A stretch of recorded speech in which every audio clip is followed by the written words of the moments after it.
Salatullah salamullah ala taha rasulillah wa ashhadu anna Muhammadan abduhu wa rasuluh. Qala Allah subhanahu wa ta'ala azza min qailin fi kitabihil karim, ya ayyuhalladzina amanu ittaqullaha haqqa tuqatih wa la tamutunna illa wa antum muslimun. Ma'asyiral muslimin, ikhwan dan akhwat, bapak-bapak, ibu-ibu yang rahmati Allah subhanahu wa ta'ala.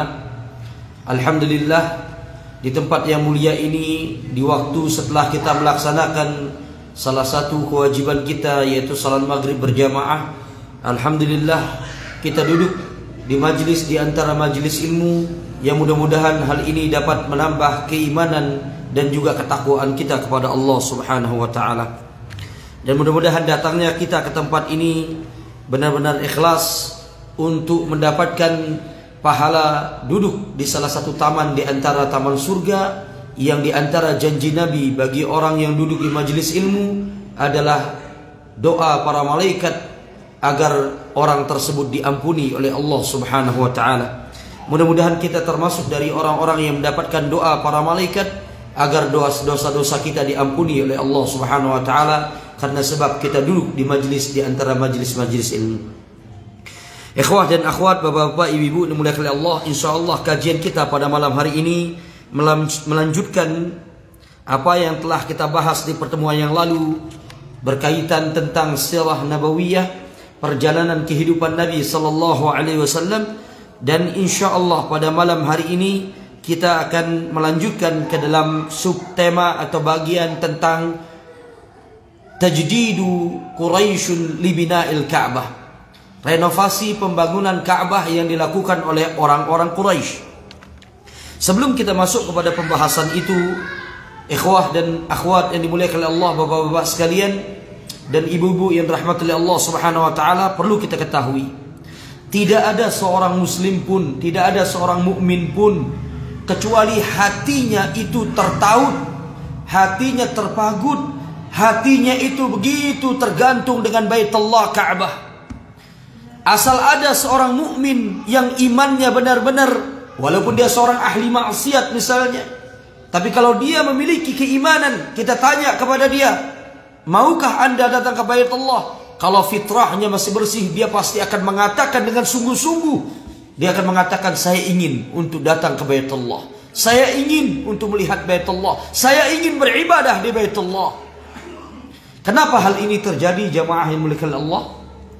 Karena hal ini merupakan hal yang sudah diinginkan oleh Allah subhanahu wa ta'ala. Ibnu Katsir rahimahullahu ta'ala ketika menafsirkan firman Allah di dalam surat Al-Baqarah ayat 123, di mana di ayat ini Allah menjadikan dan menjelaskan fungsi Ka'bah itu apa. Di mana dalam ayat ini Allah mengatakan, wa idh ja'alnal baita mathabatan lin-nasi wa amna. Dan ingatlah ketika kami jadikan Ka'bah Baitullah itu, kami jadikan Baitullah Ka'bah al-Musyarrafah mathabatan linnas, akan menjadi tempat berkumpul dan bertemunya manusia. Dan sekarang kita melihat dengan mata kepala kita sendiri, ketika manusia mencapai hampir 7 miliar di dunia itu atau mungkin lebih, tidak kurang dari hampir 3-4 juta manusia setiap tahunnya di musim haji berkumpul di Baitullah dalam melaksanakan ibadah haji. Ketika mereka melakukan tawaf ifadah, luar biasa. Manusia tidak terlihat bagaikan semut. Jutaan orang hadir di Baitullah. Karena itu Ibnu Katsir ketika menafsirkan ayat ini, dan ingatlah ketika kami jadikan Baitullah sebagai tempat bertemunya manusia, berkumpulnya manusia, kata beliau dalam tafsirnya, ay ja'alnahu mahallan tashtaqu ilaihi al-arwah, di mana Allah telah menjadikan Ka'bah Baitullah tempat di mana hati manusia rindu untuk datang ke situ. Jadi memang Allah sudah jadikan hati orang yang beriman rindu ingin datang ke Baitullah. Sehingga kita tidak usah bosan melihat orang yang punya uang 10 kali ingin datang umroh, 20 kali ingin datang umroh. Dia ingin belasan kali haji kalau bisa. Kenapa? Kalau dia beriman pasti punya kerinduan untuk datang ke Baitullah. Ini sudah pasti kata Imam Ibnu Katsir. Karena Allah sudah menjadikan Ka'bah tempat bertemunya orang-orang yang beriman. Beliau melanjutkan, wa tahinnu ilaih, dan tempat yang dirindukan, dikangani oleh hati orang-orang yang beriman. Dan ini yang perlu kita garis bawahi. Wala taqdi minhu wataran walau taraddadat ilaihi kulla 'amin. Dan hati manusia tidak akan pernah selesai untuk rindu, untuk kangen, untuk ingin datang ke tempat ini walaupun dia sudah bolak-balik berkali-kali mendatangi Baitullah. Allah akan jadikan hatinya tetap akan rindu ke tempat ini. Berarti kalau bapak-bapak ketika melihat gambar Ka'bah baik di HP, di buku, di selebaran, di TV, bapak-bapak mengatakan, ya Allah, kalau yang sudah pergi kapan anak bisa berangkat lagi? Yang belum, ya Allah berikan aku rezeki, aku ingin mengunjungi rumah. Ini orang yang beriman. Ini orang yang beriman. Karena kata Ibnu Katsir, setiap orang yang mukmin hatinya rindu ke tempat ini. Setiap orang yang beriman merindukan untuk datang di Baitullah. Dan ini sudah menjadi hal yang diinginkan oleh Allah. Kenapa? Ikhwafillah, hati orang beriman selalu rindu. Dia tidak pernah puas walaupun berkali-kali datang ke Baitullah. Ternyata kata Ibnu Katsir, istijabatan lidu'ai khalilihi Ibrahim alaihi salatu wassalam. Karena Allah ingin menjawab doa yang disampaikan oleh Nabi kekasihnya Ibrahim. Apa di antara doa Nabi Ibrahim, bapak-bapak, ibu-ibu sekalian? Ada yang ingat? Ketika beliau meletakkan anak dan istrinya di tempat yang tandus yang kemudian kita kenal bernama Makkah setelah itu. Di saat beliau dikejar oleh istrinya Hajar. Ya Ibrahim, atatrukana fi hadzal makan alladhi laysa fihi ahad. Wahai Ibrahim, sambil berlari-lari kecil Hajar meletakkan putranya Ismail ketika melihat suaminya kok berjalan ke arah Syam meninggalkan mereka. Mengejar kemudian Hajar suaminya sambil berkata, wahai Ibrahim, tegakah engkau meninggalkan kami di tempat yang sepi, tidak ada seorang manusia pun? Nabi Ibrahim tidak menoleh. Nabi Ibrahim tidak menjawab, hanya beliau diam, berhenti dan diam. Ini sebuah isyarat kepada Hajar agar beliau mengerti, tapi Hajar belum mengerti. Nabi Ibrahim melanjutkan perjalanannya, dikejar lagi sama istrinya. Berkata lagi dia dengan mengatakan, ya Ibrahim, atatrukuna fi hadzal wadi alladhi laysa fihi insanun wala bina'un wala syai'. Engkau akan tinggalkan kami di tempat di lembah yang tidak ada manusia, tidak ada bangunan, tidak ada sesuatu apapun. Untuk kedua kalinya Nabi Ibrahim terdiam, tidak menoleh dan tidak menjawab. Begitu yang ketiga kali, pertanyaannya sama, beliau hanya menjawab dengan satu jawaban. Beliau mengatakan, na'am, iya. Hajar mulai mengerti. Suaminya hanya mengatakan, iya, aku akan meninggalkan kalian di tempat seperti ini. Ini gak mungkin Nabi Ibrahim dari dirinya, karena beliau telah merindukan kehadiran seorang anak bertahun-tahun lamanya, dan sekarang dia memilikinya. Apakah dia akan meninggalkan anak ini begitu saja? Karena itu istrinya merubah pertanyaannya. Ini pasti perintah dari Yang Maha Kuasa. Ini perintah dari Rabbul Alamin, Allah Subhanahu wa ta'ala. Karena itu beliau bertanya, ya Ibrahim, Allahul ladzi amaraka bihadza. Wahai Ibrahim, suamiku, Allahkah yang menyuruhmu untuk meletakkan kami di tempat seperti ini? Tempat lembah yang sepi, sunyi, tidak ada manusia, tidak ada bangunan, tidak ada apa-apa. Ibrahim mengatakan, na'am, iya. Kemudian beliau berlalu. Saat itulah Hajar kemudian berhenti, dan dengan keyakinan yang penuh, tawakal yang hebat, dan dengan berkata yang cukup lirih, hanya terdengar dengan beliau, tapi ucapan ini didengar oleh Allah. Beliau mengatakan, idzan la yudayyi'un Allah. Kalau ini perintah Allah, berarti Allah tidak akan menyia-nyiakan kami. Keimanan seorang perempuan yang telah terdidik oleh suaminya seorang nabi. Maka kembalilah beliau ke tempat anaknya, duduk sambil bertawakal kepada Allah. Suaminya berlalu. Nabi Ibrahim terlihat kokoh kuat sebagai seorang rasul, tapi tidak sebagai seorang ayah dan suami. Beliau seperti kita punya perasaan, punya rasa cinta. Begitu dia menoleh anak dan istrinya, tidak kelihatan lagi fitrah beliau sebagai seorang bapak dan suami muncul. Beliau lalu mengadahkan wajahnya ke langit sambil duduk, mengarahkan wajahnya ke langit, mengangkat tangannya sambil mengatakan, Rabbana inni askantu min dzurriyyati biwadin ghairi dzi zar'in inda baitikal muharram. Ya Allah, aku telah letakkan sebagian dari keturunanku di lembah yang sepi, yang tidak ada apa-apa, di dekat rumahmu yang mulia itu. Rabbana waliyuqimus shalah faj'al af'idatan minan nasi tahwi ilaihim warzuqhum minats thamarati la'allahum yashkurun. Beliau kemudian memanjatkan 3 doa yang 3-tiganya dikabulkan oleh Allah. Maka yang pertama, ya Allah, kalau ini keinginanmu, jadikan tempat ini, jadikan mereka anak keturunanku nanti di tempat ini orang-orang liyuqimus shalah, orang-orang yang selalu menegakkan salat. Maka subhanallah, jamaah dan bapak-bapak, ibu-ibu sekalian, tempat ini sekarang tidak pernah sepi sedetik pun. Orang saling sambung menyambung menegakkan salat di tempat ini. Allah menjawab doanya Nabi Ibrahim. Tidak pernah sepi dan berhenti orang melaksanakan salat ibadah di tempat. Karena ini doanya Nabi Ibrahim. Yang kedua, faj'al af'idatan minan nasi tahwi ilaihim. Ini bahasan kita. Dan jadikan hati manusia itu selalu condong, ingin datang ke tempat mereka ini karena ada Baitullah di sana. Dan sekarang terbukti, antum ngumpulkan uang, kita ngumpulkan uang banyak hanya untuk datang, dan itu gak sampai sebulan dalam pelaksanaan ibadah haji. Cuma karena ingin menyempurnakan keislaman kita, dan yang paling utama ingin untuk melihat Baitullah dan beribadah di depan Baitullah. Karena ini doanya Nabi Ibrahim. Jadikan hati manusia condong dan suka untuk datang ke sana. Yang ketiga doanya beliau, dan ini yang luar biasa dan kita saksikan, siapapun yang pernah melaksanakan ibadah haji, siapapun yang pernah tinggal di Makkah akan tahu. Warzuqhum minats thamarat la'allahum yashkurun, dan berikan mereka rizki dari buah-buahan. Ana wallahi ikhwah dan jamaah bapak-bapak ibu-ibu sekalian, ketika ana setahun di Mekah, ana lihat, ana pernah bercerita di sini, mungkin ana ulang lagi ceritanya. Ana nggak pernah lihat di supermarket Indonesia ada batang pohon apa? Allahu Akbar. Yang kita rebus selain telo kan?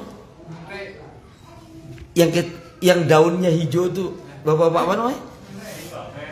Yang biasa kita goreng tales. Batang tahun tales, ikhwah fillah bapak-bapak, masih seger, ada tanahnya, SR 5 real. Yang mau beli siapa? Jangan buah. Ini batang tales yang banyak di Jawa, itu masih seger di supermarket Saudi, SR 5 real. Anda masih ingat? Anda bilang yang mau beli itu siapa? Gini, tapi ada. Subhanallah. Di mana pohon talas bisa tumbuh di Saudi? Kalau sekarang mereka pakai model pertanian modern. Rumput-rumput ditanam, disiram. Tapi waktu dulu tandus Mekah. Tapi karena Allah menjawab doanya Nabi Ibrahim, jangankan buah jeruk, jangankan anggur yang masih seger-seger, sampai talas anak ngelihat ada dijual, dan masih ada tanahnya sedikit di dalam bungkusan SR 5 real. Ini Allah menjawab doa Nabi Ibrahim. Subhanallah. Anak sampai berpikir, ingat langsung ke ayat ini, ya Allah, betapa Allah muliakan Nabi Ibrahim, dan betapa Allah subhanahu wa ta'ala muliakan orang-orang ini. Gak pernah ngelihat mungkin pohonnya kayak apa, buahnya mereka lihat. Subhanallah. Nah, ini 3 doa Nabi Ibrahim alaihi salatu wassalam, dan membuat penduduk Makkah makmur. Allah kabulkan semuanya. Maka salah satunya, Allah menjadikan hati kita orang-orang yang beriman selalu ingin datang dan rindu ke tempat ini. Kemudian poin yang kedua, ikhwafillah, yang berkaitan tentang Baitullah, kita harus ingat, Baitullah ini kita yakini sebagai rumah ibadah. Catat ya, rumah ibadah pertama yang ada di muka bumi. Apa dalilnya? Dalilnya jelas, Allah berfirman, wa idh ja'alnal baita inna awwala baitin wudi'a lin-nasi lalladzi bi Bakkah mubarakan wa hudan lil alamin. Sesungguhnya inna awwala baitin wudi'a lin-nas, sesungguhnya rumah ibadah, inna awwala baitin lil ibadah, rumah pertama untuk disembahnya Allah di muka bumi ini pertama kali dibangun oleh siapa tidak tahu. Nanti kita akan jelaskan siapa yang membangun. Ada khilaf di para ulama. Intinya rumah ibadah pertama yang Allah disembah di muka bumi itu adalah Baitullah Ka'bah yang berada di Makkah, yang menjadi petunjuk bagi alam semesta ini, kata Allah. Karena itu para ulama mengatakan, para ulama berkhilaf, berbeda pendapat tentang siapa yang pertama kali membangun Ka'bah. Maka di sini ada dua pendapat di antara para ulama yang paling terkenal. Pendapat pertama mengatakan yang membangunnya tentu adalah orang-orang sebelum Nabi Ibrahim. Nah, ini pendapat pertama. Karena kalau seandainya Nabi Ibrahim yang membangunnya, Ka'bah, Baitullah bukan rumah pertama yang dibuat untuk disembah Allah di muka bumi ini. Maka pendapat pertama ini berbeda pendapat lagi menjadi dua kelompok. Kelompok pertama mengatakan yang membangun pertama kali adalah malaikat atas perintah Allah. Tapi ini dhaif karena nggak ada dalil yang mengarah kepada situ. Ini pendapat saja. Pendapat kedua dari pendapat pertama ini mengatakan yang pertama membangun adalah Nabi Adam karena dia manusia pertama. Jadi begitu dia diturunkan oleh Allah sebagai hukuman atas dosa yang dilakukan di surga, maka dia pertama kali membangun rumah untuk ibadah yaitu Ka'bah. Ini kuat, tetapi tidak ada dalil. Ini kuat, masuk akal, sesuai dengan fakta sejarah. Ketika Ka'bah adalah Baitullah, rumah pertama dibikin untuk dibangun untuk menyembah Allah, maka orang pertama tentunya yang membangun adalah Adam karena dia manusia pertama di muka bumi ini. Tapi karena tidak ada dalil, ini cuma ucapan Israiliyat. Artinya yang ada dari sumber ahli kitab, sehingga kita bisa percayai atau kita tidak bisa percayai. Sikap kita tidak kita dustai, tidak pula kita percaya 100%. Para ulama Islam justru menguatkan, walaupun ayat itu mengisyaratkan adanya orang atau siapa yang pernah membangun Ka'bah lebih dahulu dari Nabi Ibrahim. Pendapat kedua ulama, dan ini mayoritas ulama salafus saleh mengatakan yang wajib kita imani bahwasanya manusia yang meletakkan bangunan Ka'bah adalah Ibrahim. Karena ini terdapat dalam Al-Quran dan hadis. Jadi sekali lagi ikhwafillah, siapa yang membangun Ka'bah ada khilaf para ulama. Pendapat pertama mengatakan bukan begitu jawabannya. Yang membangunnya adalah orang sebelum Nabi Ibrahim. Ini pendapat pertama. Nah, pendapat pertama ini ada dua pendapat lagi. Siapa orang sebelum Nabi Ibrahim? Ada yang mengatakan malaikat sebelum manusia diturunkan. Karena mereka ingin membuat seperti Baitul Ma'mur, tempat diibadahinya Allah di langit ketujuh. Ada seperti Ka'bah, Baitul Ma'mur, tempat berkumpulnya para malaikat. Mereka tawaf untuk beribadah kepada Allah di langit ketujuh. Di tempat Nabi Ibrahim ditemui oleh Nabi ketika Isra dan Mi'raj, menyandarkan di sebuah tiang di tempat seperti Ka'bah yang didatangi oleh 70.000 malaikat setiap hari. Di langit sana tempatnya menurut beberapa riwayat vertikal lurus dengan tempatnya di Ka'bah. Karena itu Anda pernah bercerita kepada antum tentang seorang jamaah haji Indonesia yang Anda lihat sambil memegang kiswah Ka'bah sambil mengadahkan wajahnya ke langit. Anda bingung, beliau ini ngapain sebenarnya? Akhirnya Anda tanya, Pak, Bapak ngapain ngelihat ke atas? Ustadz saya cerita, Mas, kalau letaknya Ka'bah ini lurus dengan Ka'bahnya para malaikat, yaitu Baitul Ma'mur. Jadi beritanya benar, pemahamannya salah. Jadi hadis-hadis dan riwayat mengatakan letak Baitul Ma'mur atau bahasa gampangnya Ka'bahnya para malaikat di langit ketujuh itu lurus letaknya dengan Ka'bahnya manusia di muka bumi ini. Tapi nggak bisa dong kita lihat. Jangankan ribuan kilo, ribuan meter, loh kita 10 meter kalau udah nggak kelihatan, gimana mau kelihatan? Jadi hadis Nabi mengatakan, asar mengatakan lurus, tapi nggak bisa kita lihat. Tapi letaknya itu lurus. Itu yang wajib kita imani. Jadi nggak perlu kita lihat ke atas sampai mati, kita pakai teropong pun nggak akan kelihatan Baitul Ma'mur. Karena di atas lapisan langit ketujuh. Langit kita ini langit pertama. Maka karena itu ikhwafillah yang mulia kali Allah subhanahu wa ta'ala, kita imani bahwasannya Ka'bah ini yang pertama menurut Al-Quran dan hadis yang membangunnya, supaya kita tidak salah kita katakan, dan yang pasti menurut Al-Quran dan menurut hadis yang pertama membangun Ka'bah adalah Ibrahim. Kalaupun ada yang membangun sebelum Nabi Ibrahim, kita percayai, tapi tidak ada dalil yang kuat siapa yang membangunnya. Karena para ulama mengatakan tadi malaikat, ada yang mengatakan Nabi Adam, bahkan perkataan ketiga mengatakan tidak. Yang membangunnya adalah putra Nabi Adam, yaitu sebelum Idris, namanya Syith, yang melanjutkan risalah Nabi Adam. Jadi dari 12 anaknya Nabi Adam, atau 20 anaknya Nabi Adam, dan riwayat yang lain, ada satu yang melanjutkan misi beliau, dan dia adalah kakeknya Idris, namanya Syith. Shin kalau bahasa Arab Shin, kemudian ya tha, Syith. Syith. Iya. Nah, Syith ini yang disebut oleh para ulama pendapat ketiga yang membangun Ka'bah. Tapi semua pendapat ini tidak punya dalil. Pendapat yang memiliki dalil, Ka'bah ini pernah dibangun oleh, menurut catatan sejarah Islam ya, sebelum ada ratusan renovasi selanjutnya, Ka'bah pernah dibangun menurut catatan oleh 4 kali, oleh 4 orang dan selama 4 kali. Di dalam sejarah Islam, Ka'bah ini dibangun oleh 4 orang dan 4 kali. Yang pertama, yang wajib untuk kita imani, di dalam Al-Quran dan hadis, orang pertama yang meninggikan dan membangun Ka'bah adalah Ibrahim dan putranya Ismail. Kita tahu ikhwafillah azakumullah, ketika Ibrahim dan Ismail diperintahkan oleh Allah, kapan itu Nabi Ibrahim diperintahkan untuk membangun Ka'bah? Di kunjungan beliau terakhir ke Mekah. Kita ingat beliau tinggal di mana? Beliau tinggal di Palestina bersama istrinya Sarah. Dan anak dan istri beliau yang kedua Hajar tinggal di Mekah. Jaraknya ribuan kilometer. Beberapa kali beliau pernah mengunjungi Mekah untuk melihat keadaan istri dan anaknya. Kunjungan yang pertama, setelah beliau meletakkan anak dan istrinya di tempat itu, kunjungan pertama disebutkan oleh oleh riwayat Imam Bukhari adalah ketika Nabi Ismail sudah meninggal, sudah menikah, dan ibundanya Hajar sudah meninggal dunia. Istri yang ditemui oleh Nabi Ibrahim itu adalah istri yang tidak salehah.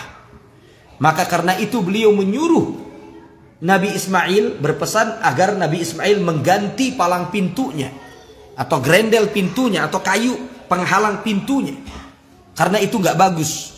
Ternyata itu maksudnya adalah menyuruh beliau untuk mengganti dan menceraikan istrinya, karena istrinya bukan perempuan yang salehah.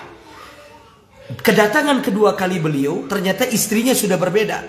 Istri yang kedua ini lebih baik, salehah, Masya Allah, menyambut Nabi Ibrahim dengan baik. Maka beliau mengatakan, sudah nggak apa-apa, nanti sampaikan kepada Ismail, aku ingin balik lagi. Kalau dia datang bilang, suruh dia untuk memegang palang pintunya, tidak usah diganti, ini palang pintu bagus. Maksudnya begitu datang Nabi Ismail mengatakan, maksudnya adalah engkau wanita yang salehah. Nah, dari istri yang kedua inilah Nabi Ismail memiliki tidak kurang dari 12 anak. Dan salah satu anaknya kakek moyangnya Nabi, yaitu Qaidar. Putra pertamanya bernama Nabit, yang kedua bernama Qaidar, yang selanjutnya ada 10 yang lainnya, ada 12 putra. Jamaah yang mulia Allah, kalau kita teliti riwayat-riwayat yang ada, ini sedikit anak ajak bapak-bapak, ibu-ibu untuk berpikir. 2 kali kedatangan ini dalam hadis Bukhari, antum bisa bayangkan, yang satu cuma menitipkan pesan supaya dia menceraikan istrinya. Yang kedua menitipkan pesan pula untuk tidak menceraikan istrinya, karena istrinya adalah palang pintu yang bagus, penjaga yang bagus, perempuan yang salehah. Kemudian beliau pulang aja ke negeri Syam. Maka kalau kedatangan Nabi Ibrahim itu pakai kendaraan, ini adalah perbuatan yang di luar kewajaran. Karena perjalanan dari Syam, Palestina ke Mekah memakan waktu sebulan. Kalau cuma buat pesan itu saja, dia tidak sabar nunggu Nabi Ismail cuma setengah hari misalnya, ini hal yang keterlaluan. Karena itu terus Anda coba meneliti riwayat, akhirnya Anda ketemu beberapa athar dari para ulama menyebutkan kedatangan beliau dengan menggunakan burak, masuk akal.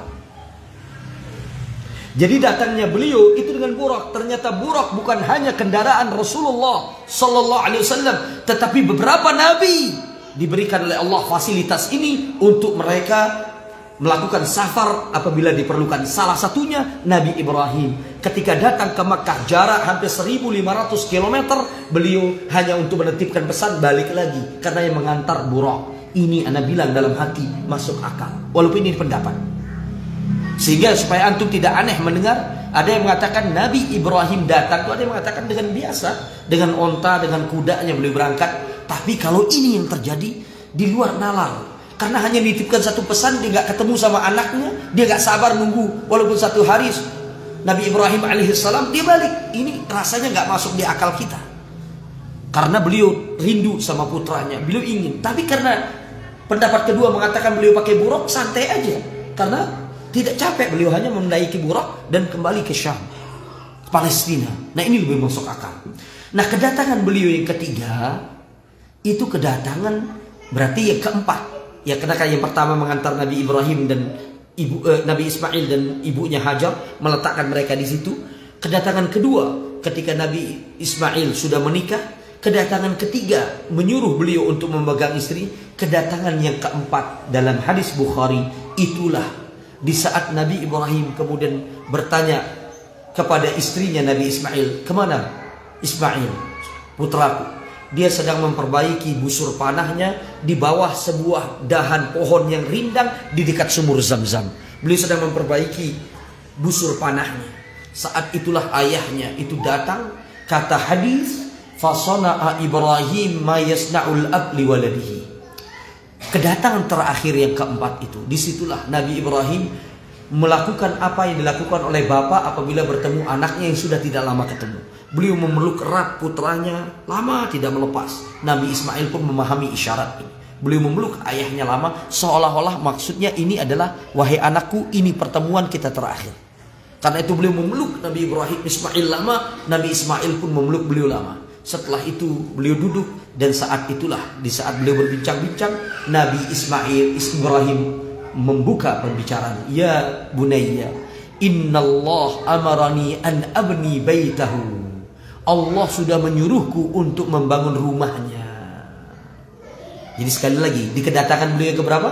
Datang perintah Allah untuk membangun bait Allah keempat. Kalau dalam hadis Bukhari. Tapi kalau kita urut semuanya dari hadis-hadis yang lain, kedatangan ini keberapa?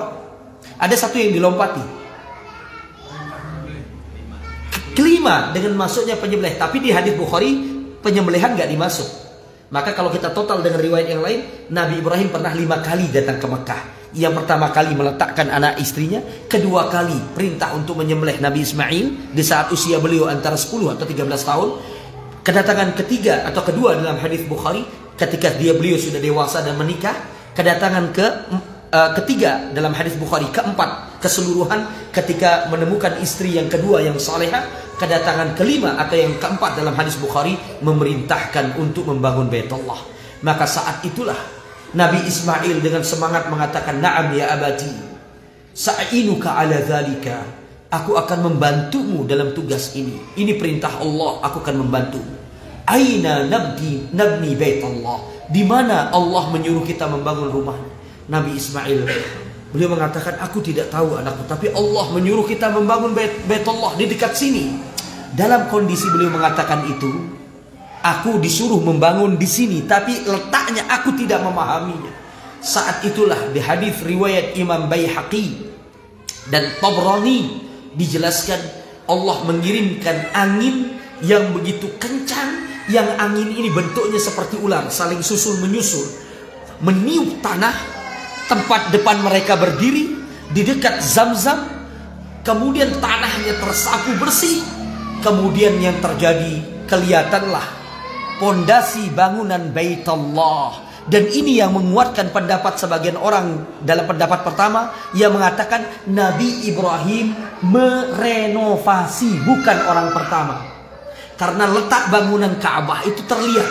Setelah itu, setelah angin yang dikirim oleh Allah Subhanahu wa taala, disitulah bangunan Ka'bah itu mulai terlihat. Saat itulah kemudian Nabi Ibrahim berkata kepada Ismail putranya, "Ha huna ya bunayya nabni Baitullah." Disinilah wahai putraku kita membangun Baitullah. Sudah kelihatan pondasi. Maka beliau pun kemudian meninggikan rumah Allah, dan ini yang diabadikan oleh Allah dalam surat Al-Baqarah Ayat berapa jamaah sekalian? Dalam surat Al-Baqarah ayat berapa? Ayat 127. Di mana Allah berfirman, wa idh yarfa'u Ibrahimul qawa'ida minal baiti wa Ismail rabbana taqabbal minna innaka antas samiul alim. Ya Allah, dan ingatlah ketika Ibrahim meninggikan bangunan Ka'bah bersama putranya Ismail. Jadi mereka saling bantu-membantu, dua bapak dan anak. Sambil mereka membangun, mereka mengatakan taqabbal minna, ya Allah, terimalah amalan ini dari kami. Innaka antas samiul alim, sesungguhnya engkau maha mendengar lagi maha mengetahui. Maka para ulama mengatakan ini adalah yang wajib diimani oleh kaum muslimin. Jadi kalau kita ditanya siapa yang bangun Ka'bah? Ibrahim. Kita tidak akan salah, karena itu disebutkan oleh Allah dalam Al-Quran.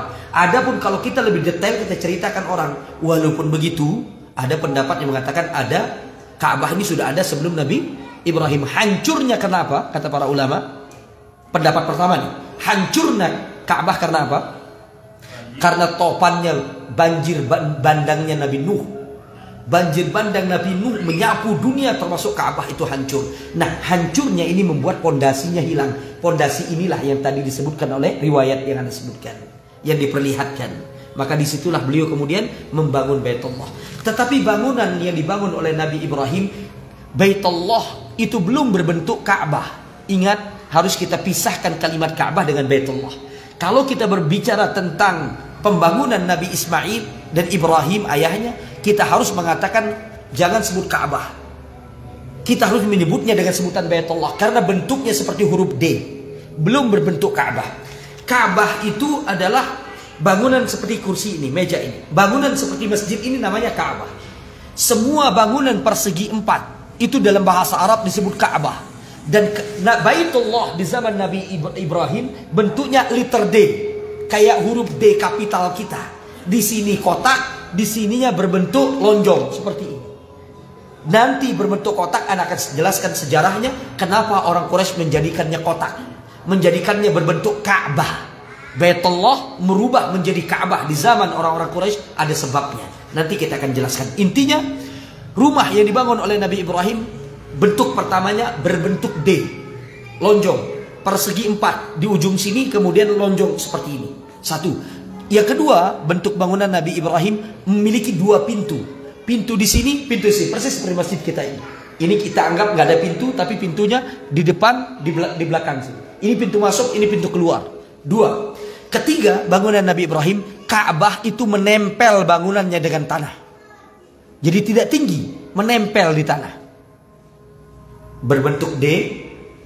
Yang kedua, bangunannya, pintunya ada 2. Yang ketiga, menempel di tanah. Kemudian keempat, tingginya. Tingginya tidak mencapai 3 meter. Seukuran orang berdiri zaman beliau. Jadi orang berdiri zaman beliau kemudian mengangkat tangan, itulah tingginya Baitullah yang dibangun oleh Nabi Ibrahim. Dan beliau susun hanya dengan mencari batu-batu dengan dicocokkan, dimasukkan sebagian dengan sebagian yang lain. Jadi beliau papah tuh batu-batu, tapi belum ada alat campurnya, baik itu tanah liat atau apapun mencampur untuk merekatkan batu satu dengan yang lainnya. Jadi hanya bebatuan yang disusun, yang saling dikuatkan. Jadi beliau kalau sudah paham membangun, hanya memasang batu-batu, kemudian diikat oleh dia, kalau kokoh ditambah lagi terus. Dan beliau setiap hari ikhwafillah membangun seukuran apa ini namanya? Satu lutut. Sak. Satu sak itu satu betis. Setiap hari satu betis lingkaran. Satu betis sampai beliau menyelesaikannya kurang lebih hampir mencapai 12, riwayat yang lain mengatakan sampai 14 atau 15 hari. Ini terus. Nah, ketika bangunan ini selesai, beliau melihat udah selesai Baitullah. Tinggal di bagian pojok ada ruang rongga, batu-batu yang ada di sekitar situ tidak ada yang cocok. Kalau dibiarkan itu ternganganya, lubangnya terlalu besar. Kalau ditutup, batu-batu nggak ada yang cocok. Karena itu beliau mengatakan kepada putranya Ismail, ya bunayya iltamis li hajaran nasuddu hadzal khalal. Wahai putraku, cari batu yang cocok, yang kira-kira menurut pas untuk kita menutupi lubang yang di pojok sini. Ini batu-batu yang ada nggak cocok. Maka Nabi Ismail pergi mencari, dalam kondisi mencari, tiba-tiba malaikat Jibril turun dan memberikan kepada beliau hajar yang kita kenal dengan sebutan Hajarul Aswad. Beliau mengatakan, hadza hajarun aswad fasuddu biha hadzal khalal. Ini batu hitam, tolong kau tutup pojok itu dengan batu ini. Maka beliau membawanya ke ayahnya. Kemudian beliau bertanya Nabi Ibrahim, anna laka hadza, dari mana kau dapatkan batu ini? Beliau mengatakan, engkau wahai ayahku lebih tahu batu ini aku dapat dari mana daripada diriku. Jibril yang datang membawakan untukku. Maka mereka letakkan Hajar Aswad di pojok itu dan tertutuplah Ka'bah. Maka ilustrasinya, inilah bentuk Ka'bah yang dibangun oleh Nabi Ibrahim alaihi salatu wassalam. Bisa difahami Bapak-Bapak sekalian?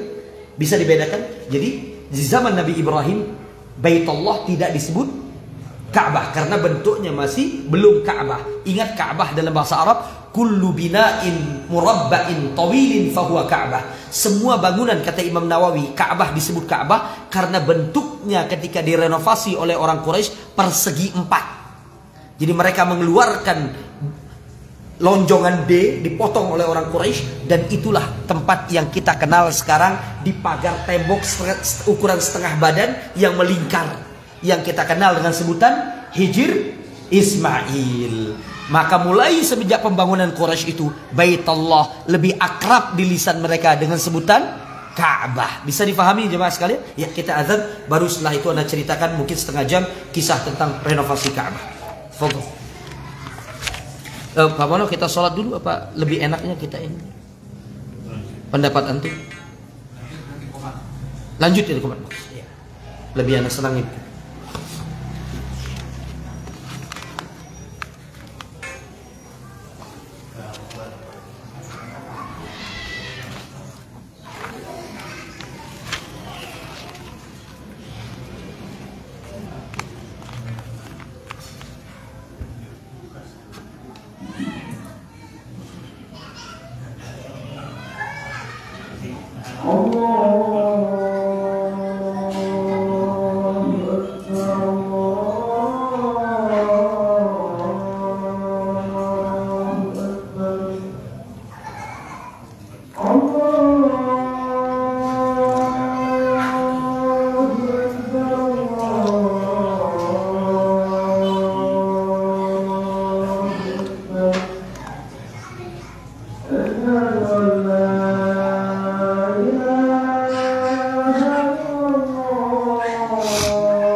Kita lanjutkan ikhwafillah dan jamaah sekalian.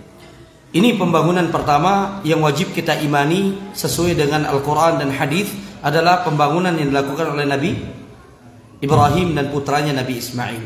Dan tadi sudah Anda gambarkan bahwasanya Ka'bah yang Baitullah yang dibangun oleh beliau ada 4 atau 3 ciri-ciri yang paling perlu kita ingat. Yang pertama, beliau Baitullah di zaman Nabi Ismail dan Ibrahim hanya memiliki 2 sudut, yaitu sudut Hajar Aswad, sudut Rukun Yamani, dan depannya berbentuk huruf seperti huruf D bulat. Yang kedua, bangunannya itu memiliki 2 pintu. Baitullah memiliki 2 pintu, pintu masuk dan pintu keluar. Yang ketiga, bangunannya hanya dibangun dari bebatuan dan tingginya seukuran orang membentangkan tangan di zaman itu. Yang diukur oleh para ulama salafus saleh menyebutkannya berdasarkan hadis-hadis yang ada dan athar-athar yang ada, kurang lebih tingginya antara 6 sampai 7 hasta. Artinya antara 3 sampai 3,5 meter tingginya di zaman Nabi Ibrahim.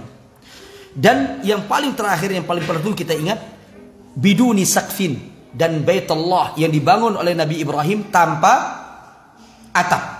Jadi sudah ingat, gambarannya sudah ada, seperti ilustrasi yang Anda perlihatkan ini. Ini bentuk Baitullah di zaman Nabi Ibrahim dan Ismail alaihissalam.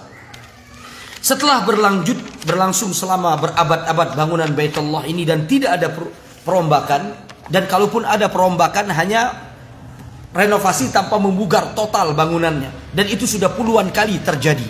Mulai dari zaman Nabi Ismail sampai datangnya zaman orang-orang Quraisy di zaman Nabi, sudah berapa puluh kali terjadi renovasi pembangunan Ka'bah, tapi tidak total dari bawah seluruhnya, tidak. Pembangunan kedua, renovasi kedua yang dilakukan oleh manusia sesuai dengan Al-Quran dan hadis, itu yang kita bahas sekarang, yaitu pembangunan orang-orang Quraisy. Itu terjadi jamaah dan ikhwah sekalian kapan? Ketika Nabi SAW berusia 35 tahun. Artinya berapa tahun sebelum Nabi diangkat menjadi Nabi?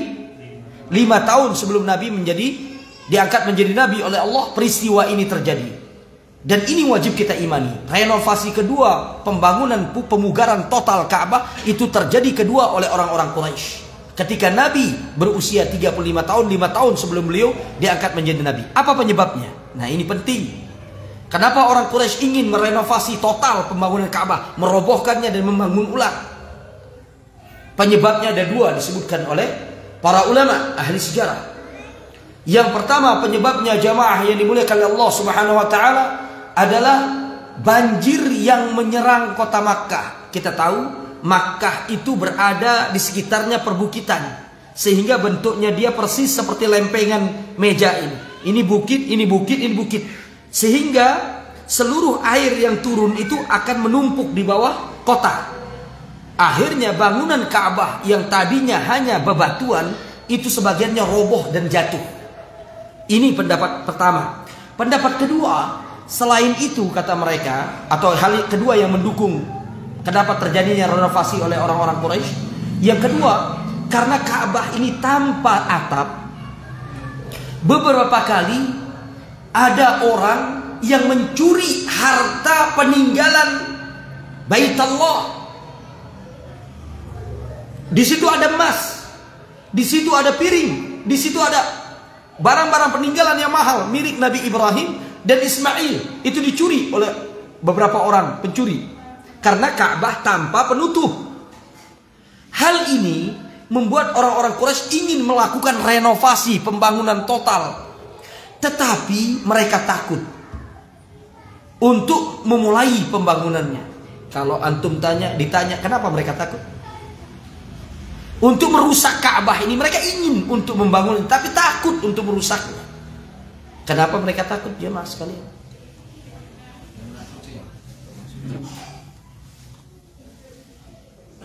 Mereka tahu rumah ini berapa kali diperbaharui oleh orang. Nah, pertanyaannya, mereka kenapa takut?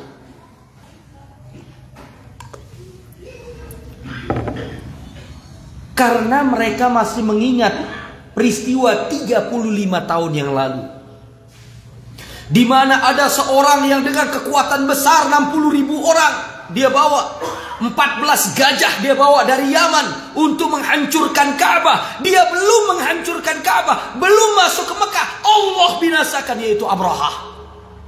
Yang menyaksikan peristiwa ini masih banyak yang hidup.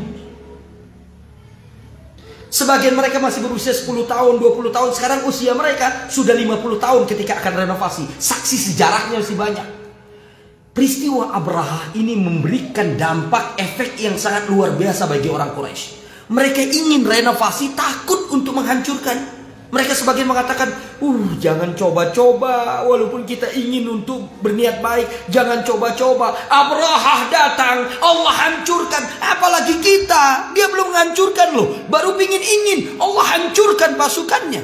Bagaimana dengan kita yang berani? Wah enggak, saya enggak berani ngambil risiko. Karena ucapan-ucapan inilah membuat orang Quraisy sebulan musyawarah maraton. Ada yang mendukung, ada yang tidak. Tapi intinya mereka takut. Tapi keinginan sudah ada. Sampai datanglah salah seorang pemuka mereka. Antum catat. Ini orang yang membuat orang Quraisy bergerak dan berani untuk merobohkan bangunan Ka'bah. Orang ini adalah ayahnya Khalid ibn al-Walid. Namanya Al-Walid ibn al-Mughirah. Dialah yang berkata setelah melihat debatnya orang-orang Quraisy nih, pemuka-pemuka mereka, nggak selesai-selesai nih. Yang satu ayo kita hancurkan, satu jangan hancurkan. Ingat peristiwa Abraha.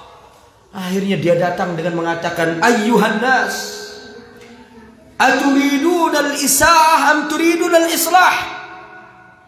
Ini kalian sebenarnya ingin memperbaiki atau ingin menghancurkan Ka'bah? Semua mereka mengatakan, bal nuridul islah. Kami ingin renovasi ini untuk memperbaikinya, jelas bukan untuk menghancurkan. Kata dia, innallaha la yuhlikul muslihin. Kalau begitu yakinlah Allah nggak akan merusak, nggak akan menghancurkan orang-orang yang melakukan perbaikan. Masih takut mereka, tapi enggak. Kami nggak mau menjadi orang yang pertama kali mati. Kata beliau Al-Walid ibn al-Mughirah, kata dia, kalau begitu, ana abda'ukum bil hadm. Kalau begitu besok, aku yang akan pertama kali menghancurkan Baitullah. Kalau niat kita semua ini untuk memperbaiki rumah ini, Baitullah ini, aku pertama kali akan menghancurkan. Fa in asabani syai'un fala tahdimu. Wa in lam yusibni syai'un fahdimuhu ma'i. Kalau besok aku terkena sesuatu, musibah, bala, hukuman dari Allah, tolong, biar aku korban. Gak usah kalian gak usah hancurkan Baitullah, biarkan apa adanya. Kalau kalian besok melihat aku sehat walafiat, gak apa-apa. Begitu mereka Al-Walid mau melakukan itu, tiba-tiba keluar ular dari sumur Zam-Zam.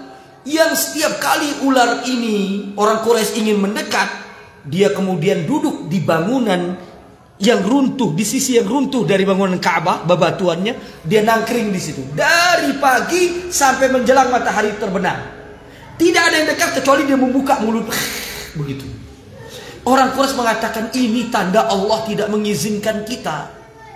Akhirnya mereka nggak jadi, Al-Walid nggak jadi menghancurkan. Ini mungkin isyarat dari Allah. Allah masih belum ridha kepada kita. Mereka nggak mau. Sampai setelah beberapa hari, ada yang mengatakan setelah 5, ada yang mengatakan seminggu, 7 hari. Allah tiba-tiba setiap hari ini ular terus, dari pagi keluar sampai sore baru masuk lagi. Seolah memberikan isyarat jangan hancurkan Baitullah. Begitu hari ke-7 tiba-tiba kata mereka ini, kalau Allah ridho, Allah akan menghilangkan ular ini. Kalau Allah nggak ridho, ular ikan selalu datang dan berada di Baitullah. Setelah mereka mengatakan itu, beberapa hari setelahnya tiba-tiba Allah subhanahu wa ta'ala mengirimkan burung. Sekali lagi ikhwan, tidak disebutkan burungnya jenisnya, tetapi wallahu alam dugaan kita ya burung yang menyerang ular hanya elang. Tapi disebutkan fa arsalallahu tayran. Allah mengirimkan burung yang kemudian ikhtatafa hadhihi al-hayyah, menyambar ular ini dengan kakinya, kemudian membawanya, kemudian setelah itu hilang ular. Saat itulah orang-orang Quraisy mengatakan, la'allallah qad radiya amma nasna'. Mudah-mudahan sekarang Allah sudah ridha terhadap apa yang kita lakukan. Ya monggo. Tetap mereka, siapa yang mau mulai? Silakan. Kembali Walid bin Mughirah mengatakan, ana abda'ukum. Ingat lagi ucapannya dia, aku yang akan pertama kali. Maka keesokan paginya dia kemudian membawa paculnya dan cangkulnya, alat yang sebelahnya palu, sebelahnya itu kayak cangkul. Maka dia keluar dan mulai menghancurkan Ka'bah sendiri. Bang, bang, bang. Sampai kemudian jamaah dan ikhwah yang dimuliakan Allah Subhanahu wa taala, orang Quraisy hanya menyaksikan dan menunggu. Hari mulai gelap, mereka nunggu Walid sudah pulang ke rumahnya. Mereka terus sebagian menunggu nih. Besok pagi nih orang masih hidup apa? Sudah lewat nih hukuman dari Allah karena menghancurkan rumahnya. Tiba-tiba keesokan paginya matahari menyingsing, mereka melihat Al-Walid bin Mughirah, ayah dari sahabat Khalid bin Walid ini, salah satu tokoh Mekah ketika itu, memanggul alat untuk menghancurkannya. Berhamburanlah orang Quraisy, seluruh mereka keluar sambitan sama-sama untuk menghancurkan Ka'bah. Saat itulah mulai mereka rapat. Seluruh kabilah, seluruh pemukanya kumpul. Nah ini sekarang udah gak ada apa-apa nih, Walid masih hidup. Ayo kita kumpul. Nah untuk menghancurkan Ka'bah mereka seperti kita ya. Kalau nggak diatur akan hancur. Mereka punya 12-13 suku Quraisy. 12 atau 13 suku. Maka mulai dibagi. 4 suku menghancurkan sebelah sini. 4 suku menghancurkan sebelah sini. 4 suku menghancurkan sebelah sini. 4 suku menghancurkan sebelah. Jadi 12 suku kurang lebih di 4 pojokan. 4 arah. Hadap kiri kanan timur barat. 4 suku. Maka rapilah suku yang ini cukup saling membantu di sebelah sini. Dan Nabi dapat di antara bagian Hajar Aswad pintu Ka'bah sampai ke bagian sebelah sini. Kabilahnya beliau, Bani Hashim. Dan beliau ikut terlibat bersama pamannya Abbas dalam penghancuran dan pembangunan ulang Ka'bah. Nah ini, ketika mereka sudah selesai rapi membaginya dan menghancurkan Ka'bah untuk dibangun ulang, tersisa sekarang mereka sudah selesai dari pondasi dasarnya. Mereka mulai akan membangunnya dengan bebatuan yang mereka sudah papah. Di zaman itu sudah mulai ada orang yang menjual batu yang telah dipapah oleh dia seperti batako kita, tapi di batu. Jelas jemaah? Di zaman Nabi Ibrahim pembangunannya batunya tidak teratur dan tidak rata. Batu yang cocok dipasang oleh Nabi Ibrahim. Di zaman Quraisy bangunan Baitullah sudah batanya dari batu yang sudah rapi, dipapah oleh orang ada ahli, mereka beli darinya. Sebelum mereka pasang, muncul dan datang, ini wajib untuk diingat dan kita ingat. Walaupun Quraisy bobrok, walaupun Quraisy hancur dari sisi akhlak, muamalah, zina merajalela, riba merajalela, kesyirikan apalagi merajalela, tetapi ada satu hal yang baik yang ada pada mereka. Apa itu? Pemuliaan mereka terhadap Baitullah itu enggak berubah. Begitu mereka akan bangun, langsung berdiri salah seorang tokoh mereka, namanya Abu Wahab Ibnu A'id Al-Makhzumi. Ini adalah paman dari ayah Nabi. Anda ulangi lagi, beliau ini paman dari ayah Nabi, berarti dia adalah kakak dari ibu ayah Nabi Muhammad. Ayahnya Abdullah adalah Abdul Muttalib. Abdul Muttalib salah satu istrinya namanya Fatimah bintu A'id Al-Makhzumiyah. Nah kakaknya Fatimah ini neneknya Nabi. Jadi kakak dari neneknya Nabi ini orang namanya Abu Wahab bin A'id Al-Makhzumi, termasuk tokoh Quraisy yang paling tua dan paling sepuh ketika itu. Dia mengangkat tangannya dan menyuruh mereka untuk berhenti dengan ucapanku baik-baik. Kemudian beliau mengatakan, dan ini menjadi kesepakatan yang disepakati oleh Quraisy. Mereka mengatakan, la yadkhulu fi bina'iha illa min halalin tayyibin. Gak boleh masuk ke bangunan Ka'bah Baitullah ini kecuali uang dari hasil usaha yang halal. Masya Allah. Antum catat omongan anak ikhwan, 90% muamalah maliyah di Mekah ketika itu riba. Tapi khusus untuk Baitullah, Abu Wahab berteriak, jangan pernah masuk dari harta kalian ke bangunan rumah Allah ini kecuali dari yang halal. Beliau perinci apa yang gak boleh masuk. Beliau mengatakan, la min mahri baghi, gak boleh dari uang memelihara para penzina. Berarti zaman itu di Mekah ada rumah-rumah bordil. Orang-orang yang memelihara wanita-wanita untuk menjadi ya seperti itulah wanita yang menjajakan diri. Karena beliau jelas mengatakan bukan dari uang hasil menerima para penzina. Yang kedua, wala min riba, dan nggak boleh dari riba. Masya Allah, Anda sudah bilang 90% transaksi mereka riba. Khusus untuk bangunan Baitullah, kata mereka kami nggak terima dari hasil uang riba. Yang ketiga, wala min mazlamatin ahadin minan nas li ahadin minan nas, dan gak boleh dari hasil menzalimi orang lain. Apa hasil menzalimi orang lain yang umum kita lakukan? Uang, biaya, nafkah kita dapatkan dari menzalimi orang lain. Yang pertama, merampas, merampok. Yang kedua, mencuri. Yang ketiga, menipu. Ini gak boleh masuk. Karena di orang Quraisy ada yang prosesi sebagai perampok, merampok para pedagang, maksa orang dan lain sebagainya. Ini gak boleh masuk ke Ka'bah. Ikhwah fillah, catat baik-baik omongan ana, dikarenakan syarat yang susah ini. Berarti uang yang masuk ke Ka'bah itu dari hasil apa? Uang yang halal itu apa? Hanya keuntungan perdagangan. Wa inna dzalika fi Makkah laqalil. Tapi catat, itu di Mekah sedikit. Jadi kalau mereka dibuka asalnya Ka'bah akan dibangun megah oleh mereka. Tapi karena syaratnya susah, yang nyumbang diperiksa oleh mereka. Engkau dari mana? Asal kelihatan nih orang melihara misalnya rumah bordir, tolak mentah-mentah. Enggak, ini Baitullah suci. Kamu enggak usah nyumbang, enggak usah. Ini orang kerjaan dikenal, suka minta uang dari orang, suka memaksa orang, sudah merampas dagangan orang. Udah, jangan nyumbang, cukup kami kenal engkau. Ini Baitullah suci, enggak diusir.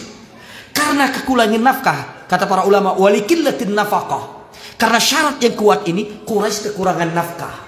Maka akhirnya ikhwah dan jamaah yang dimuliakan Allah Subhanahu wa taala, Quraisy kemudian menjadikan bangunan mereka seperti ini. Bangunan yang liter D tadi dirubah oleh mereka menjadi Ka'bah persegi 4. Liter D-nya dipotong. Jadi mereka mengecilkan bangunan Ka'bah yang tadinya Ka'bah panjangnya hampir 16 meter, mereka jadikan 13 meter. Lebarnya yang tadinya 11 meter tetap mereka jadikan 11 meter. Tingginya yang tadinya cuma 7 atau 6 hasta, artinya 3 sampai 3,5 meter atau 4 meter, mereka jadikan tingginya menjadi 13 meter ke atas. Dan mereka untuk melindungi Ka'bah dari pencurian, mereka jadikan pintunya di atas kepala manusia. Jadi mereka kalau berdiri itu ditumpuk tanah dan batu semen, pintunya Ka'bah di atas orang berdiri baru pintu. Jadi mereka naik harus pakai tangga untuk menghindarkan Ka'bah tidak dicuri lagi. Kemudian pintunya mereka tutup. Mereka hanya jadikan satu pintu untuk Ka'bah. Pintu kedua Quraisy tidak dipakai. Pintu kedua Nabi Ibrahim dan Ismail ditutup. Jadi pintunya Quraisy ada satu. Ketika mereka mengecilkan dan membangun ini, kerja keras mereka rapi. Tinggal sekarang untuk mengatapi Ka'bah. Antum ingat, kalau ini Masjid Al-Kahfi, mau cari kayu gampang. Klaten dekat di sini. Ya jadi masalah Makkah di mana ada kayu. Untuk menutupi Ka'bah, atapnya itu butuh kayu. Nggak mungkin tidak kayu. Subhanallah, di saat mereka sedang bekerja itu tinggal selesai. Udah selesai. Tinggal atapnya. Saat itu mereka kebingungan, dengan apa kita akan menutup atasnya Ka'bah. Saat itu subhanallah ada seorang penduduk Mekah pulang dari berdagang dari negeri Habasyah. Dia kemudian singgah di Jeddah. Begitu dia singgah, dia melihat onggokan kapal milik pedagang Romawi di pinggir pantai Jeddah. Kayunya bagus, itu menumpuk. Dia pulang ke Mekah. Begitu sampai di Mekah, beliau melihat orang-orang Quraisy lagi bingungan. Ini kita mau pakai apa? Taskibul Ka'bah, untuk menjadikan penutup atau atap Ka'bah itu apa? Saat itulah dia datang kepada pemimpin Quraisy. Dia mengatakan, inni ra'aitu safinatan litajid min tujar Rum qad ramat bihil bahr fi syati'il bahr fi Jeddah. Aku melihat di pinggir pantai Jeddah ada onggokan kapal milik pedagang Romawi katanya, yang dihantam oleh ombak dan sekarang masih ada di sana. Kalau kalian ambil kayunya, itu bisa kalian jadikan sebagai tutup atau atap bagi Ka'bah. Berangkatlah pemimpin Quraisy mengutus tidak kurang dari 20 dan riwayat lain 15 kuda dan onta untuk mengambil kayu-kayu dari pinggir pantai Jeddah. Jarak Jeddah Makkah kurang lebih antara 7 sampai 11 kilo, nanti dipastikan lagi. Nggak terlalu jauh, tapi juga nggak dekat juga. Maka mereka mengambil kayu-kayu ini dan kemudian membawanya. Setelah datang, siapa yang mau masang? Bapak-bapak, siapa yang mau masang? Ana tanya antum jawab dong. Yang masangnya siapa? Ingat ya, Makkah itu isinya orang Quraisy, dan Quraisy dalam sejarah ditulis oleh para ulama, wa Quraisyun qaumun tujar. Quraisy itu para pedagang, bukan ahli bangunan. Pertanyaannya, yang bisa memasang kayu, mengukurnya, menempel, itu kan ahli bangunan. Kebetulan yang perlu kita catat, pembangunan Ka'bah ini diawasi oleh seorang arsitek keturunan Romawi. Dia sudah hampir puluhan tahun tinggal di Makkah. Namanya antum ingat-ingat baik, Mubarak Furi menyebut namanya Bakum. Namanya Bakum. Kalau bahasa Latinnya Bakumus atau siapa? Bakumus, atau bahasa Arabnya Baku. Dialah arsitek yang mengukur letaknya, persegi empatnya, tingginya, apa. Nah, ketika pemasangan itu orang Makkah nggak tahu. Dialah yang naik dan menyuruh orang harus potongkan aku segini. Dia pasang, dia ukur, dia letakkan. Maka yang memasang atap Ka'bah orang ini, seorang ahli kayu dan bangunan Romawi yang sudah lama tinggal di Makkah, namanya Bakum. Dialah orang yang berjasa membangun Baitullah, dan kemudian Baitullah berubah bentuknya menjadi Ka'bah. Sekali lagi, di zaman Nabi Ibrahim dan Ismail tidak kita sebut Baitullah dengan sebutan Ka'bah, karena bentuknya belum Ka'bah. Ka'bah itu semua bangunan persegi empat dan tinggi menjulang disebut Ka'bah. Tapi kemudian itu menempel ke Baitullah, maka setelah itu dari zaman itu sampai sekarang kita menyebut nama lain Baitullah adalah Ka'bah. Jelas jamaah sekalian? Jadi apa perbedaan bangunan Nabi Ibrahim dengan bangunan Quraisy? Ada 3 atau 4. Yang pertama, dari pintunya dari 2 menjadi 1. Yang kedua, bentuk bangunannya dari persegi, bentuknya seperti D kapital menjadi persegi 4. Karena itu kita kenal Ka'bah, Baitullah dengan sebutan Ka'bah semenjak saat itu. Yang ketiga, dulu Ka'bah tidak memakai atap, oleh orang Quraisy dipakaikan atap. Kemudian dulu bangunan Ka'bah adalah bebatuan yang hanya bersusun, kemudian oleh orang Quraisy dibangun mulai dengan bebatuan yang rapi dan sudah ada perekatnya. Nah, perekatnya apakah itu semen cap 3 roda atau semen apa, itu intinya bentuknya apa? Seperti Borobudur, dia punya perekat, tapi perekatnya zaman itu yang dipakai manusia apa? Wallahu alam. Intinya sudah mereka pakai perekat. Jadi bangunan sudah kokoh. Batu-batu saking menempel kuat, saling susun-menyusun seperti batakunya kita. Rapi. Iya, karena itu mereka berani memasang untuk Ka'bah ada atap. Nah, ini perbedaan selanjutnya. Perbedaan selanjutnya dari ketinggian. Ka'bah yang di zaman Nabi Ibrahim tingginya berapa? Jamaah sekalian? 6 atau 7 hasta. Berarti kurang lebih 3 sampai 3,5 meter. Berubah menjadi hampir berapa kali lipatnya? Menjadi hampir 26 hasta atau 13 meter tingginya. Lebarnya yang tadi tetap, kalau lebar gak berubah. Lebarnya berapa Ka'bah?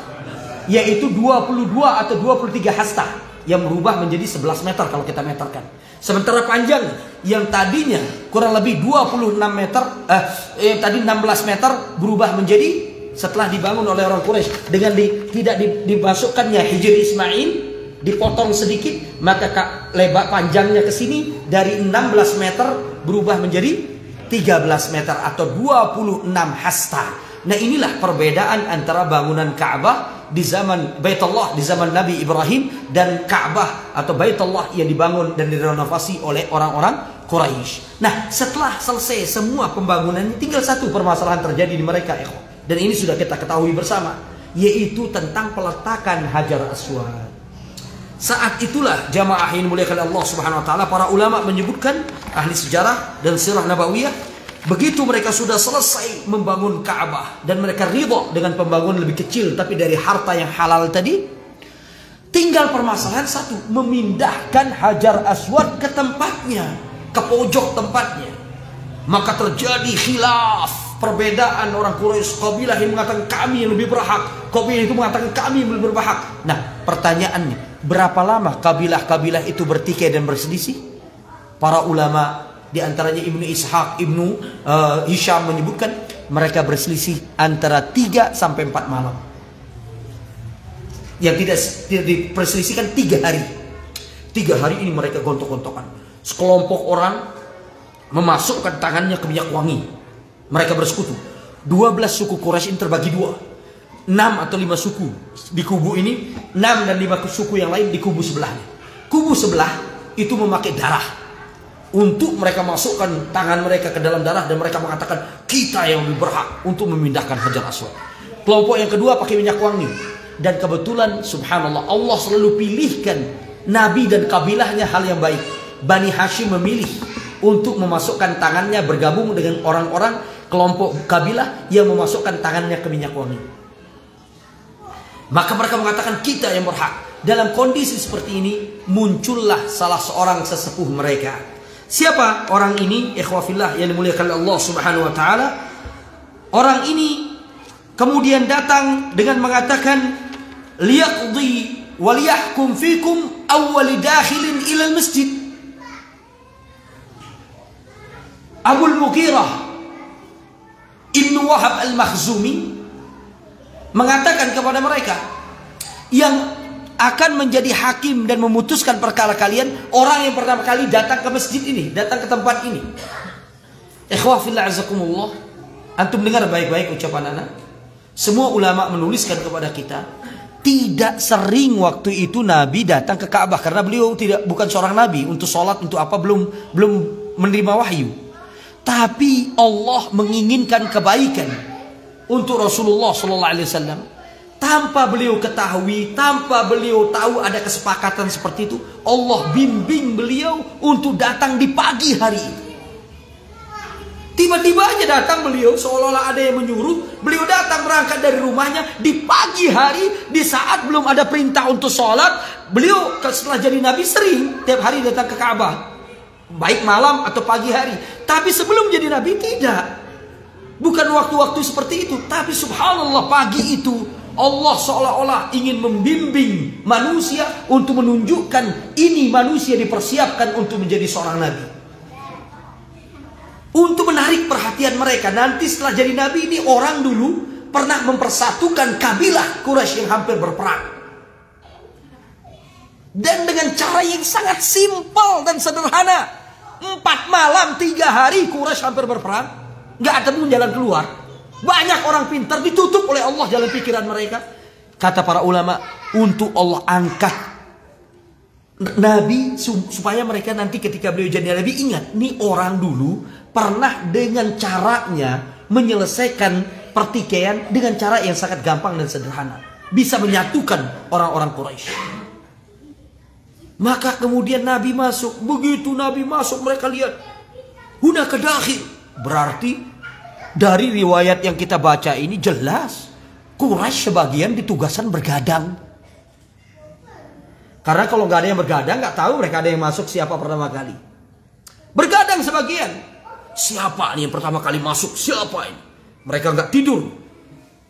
Maka arah mana tidak disebutkan. Intinya orang yang pertama kali datang ke Baitullah. Dari arah mana tidak disebutkan. Dari pintu mana tidak disebutkan.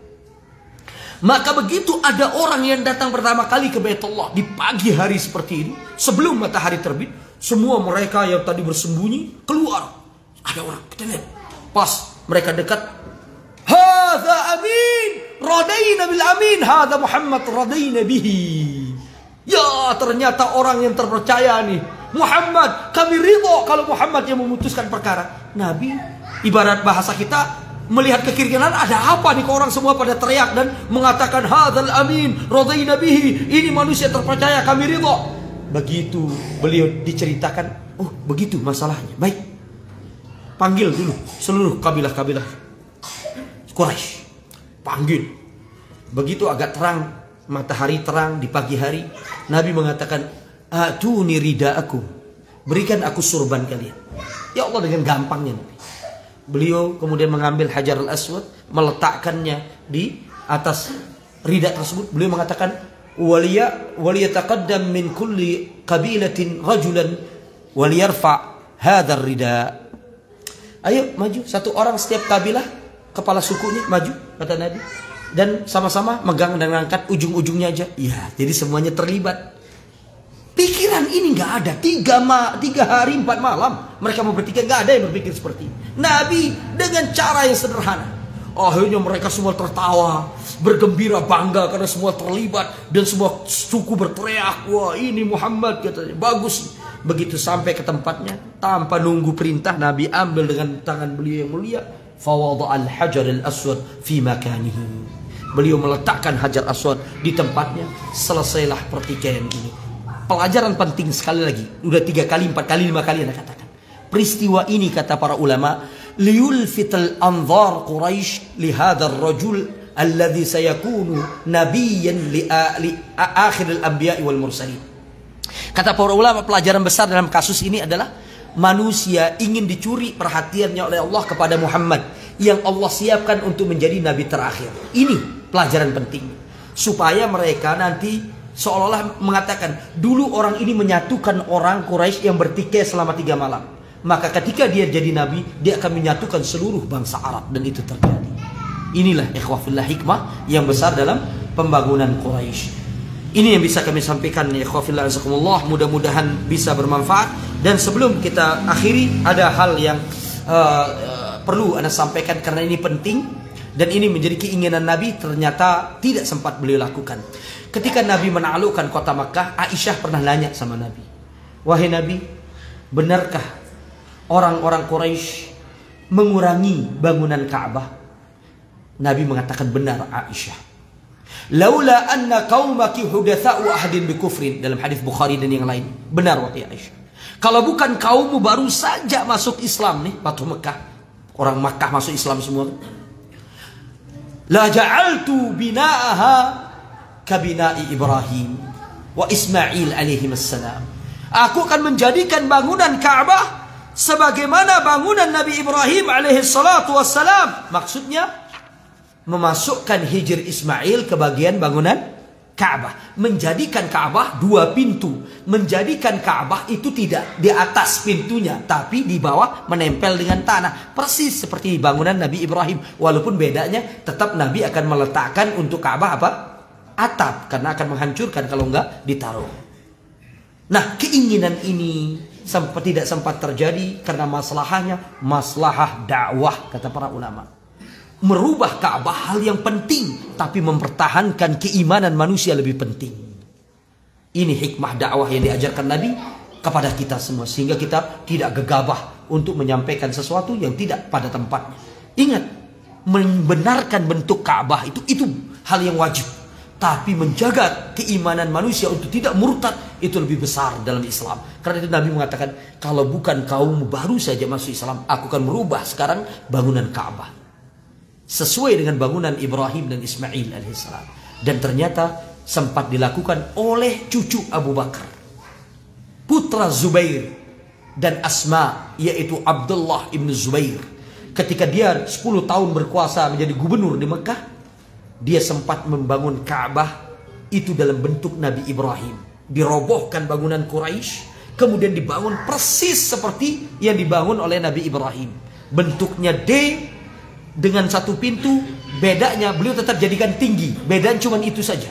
Tapi pintunya 2, menempel di tanah. Kemudian setelah itu Ka'bah tidak lagi berbentuk persegi 4, berbentuk D, dimasukkan hijr Ismail ke dalam bangunan Ka'bah. Tapi bedanya cuma 1 di zaman beliau, tetap tingginya menjadi tingginya bangunan Quraisy dan beratap. Tetapi kemudian dipikir oleh khalifah yang datang setelahnya, yaitu Abdul Malik bin Marwan, perbuatan ini hanya ingin membuat Abdullah bin Zubair terkenal. Dia pun akhirnya setelah mengalahkan Abdullah bin Zubair, merobohkan kembali Ka'bah tersebut dan membangun lagi seperti bangunan Quraisy. Beberapa ulama Islam menegur Abdul Malik bin Marwan dengan mengatakan, wahai Amirul Mukminin, tolong jangan jadikan Baitullah ini seperti permainan. Setiap kali datang khalifah, dia hancurkan, dia bangun. Setiap lagi ada orang, dia ganti lagi bangunannya. Kata dia, Abdullah ibn Zubair yang merubahnya. Kata sebagian ulama termasuk Imam Malik, wahai khalifah, Abdullah bin Zubair merubahnya karena itu keinginan Nabi yang terakhir, tetapi belum terlaksana. Disitulah dia menyesal dan mengatakan, demi Allah, kalau aku tahu Abdullah bin Zubair ini membangun dengan arahan Nabi dan keinginan Nabi, aku tidak akan menghancurkannya. Tapi setelah itu para ulama mengatakan, setelah ini tolong jangan ada lagi khalifah yang menghancurkan Baitullah. Maka semenjak itu ikhwah, sampai sekarang bangunan yang ada sekarang adalah bangunan Ka'bah yang dibentuk oleh dan dibangun oleh Quraisy. Nah, ini yang bisa perlu sampaikan. InsyaAllah antum sudah faham dan antum sudah mengerti, dan mudah-mudahan yang kita sampaikan ini dapat menambah kecintaan kita, kerinduan kita ke Baitullah, ke Ka'bah, agar kita datang ke sana mengunjungi, beribadah di Baitullah. Aqulu qawli hadza subhanakallahumma rabbana wa bihamdik asyhadu an la ilaha illa anta astaghfiruka wa atubu ilaik. Wa sallallahu ala nabiyina Muhammad wa akhiru da'wana alhamdulillahi rabbil alamin. Thumma assalamu alaikum warahmatullahi wabarakatuh.